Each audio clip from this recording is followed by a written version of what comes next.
ఈ రిపోర్టర్లు బండు మీద పెట్టాల్సిన కాన్సన్ట్రేషన్ కొంచెం రోడ్స్ మీద పెట్టుంటే ఈ రోజు కథ వేరుండేది. Very sure Aadhaar card. భద్రాచలంలో బీభత్సమైన ఇసుక మాఫియా జరుగుతుంది, తెలుసా మీకు?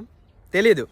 మైక్ ఉంది కదా అని కులాలకి మతాలకి చిచ్చు పెట్టడమే. నిన్న నేను ఒక స్టోరీ పెడితే అందులో మోస్ట్లీ రోడ్ ఇష్యూస్ గురించే ఉన్నాయి. విశాఖ నుంచి పాడేరైనా, భద్రాచలం టు చర్ల అయినా, గూడూరు నుంచి చింతూరు అయినా, ఇలా చెప్పుకుంటూ పోతే చాలా ఉన్నాయి. భద్రాచలం, దుమ్ముగూడెం లాంటి ఏరియాస్ లో అయితే కేవలం ఇసుక లారీల వల్ల యాక్సిడెంట్లు జరుగుతున్నాయి. అక్రమంగా ఇసుక రవాణా చేస్తున్న వాళ్ళని పట్టుకుంటున్న ప్రభుత్వాలు డైలీ అక్కడ వందల కొద్ది లారీలు చేసే బీభత్సం అంతా ఇంత కాదు. వాళ్ళని ఎందుకు చూడరు? ఈ నాయకులు, జెండా కూలీలు, కేవలం టీఆర్పీ కోసం మాత్రమే పనిచేసే రిపోర్టర్లు వెరీ షూర్ ఆధార్ కార్డ్ కళ్ళ ముందు ఇంత జరుగుతున్నా మాట్లాడరు. ఎంత దారుణం అంటే భద్రాచలం నుంచి చర్ల వెళ్లే రోడ్ లో వరుసగా 2 యాక్సిడెంట్లు.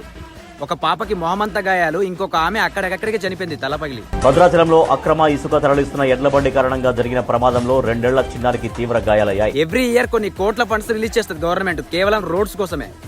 కానీ రోడ్ల వరకు వచ్చేసరికి ఎటువంటి ఉపయోగం లేదు. రోడ్లు, బ్రిడ్జీలు, ఇంకా చుట్టుపక్కల హౌసెస్ అయితే దుమ్ముతో నిండిపోతున్నాయి.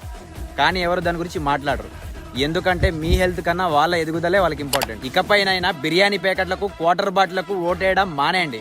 మన ఆర్థిక అభివృద్ధిని మెరుగుపరిచే నాయకుడిని ఎన్నుకోండి. అట్లీస్ట్ ఆ కొంచెం మార్పైనా కనిపిస్తుంది. అందరికీ న్యూస్ పేపర్ లో మెయిన్ ఎడిషనే కావాలి, ఇంటర్నేషనల్ టాపిక్లే కావాలి. కానీ ఒక్కసారి రీజనల్ న్యూస్ ని తీసుకెళ్లి మెయిన్ ఎడిషన్ లో పెట్టండి.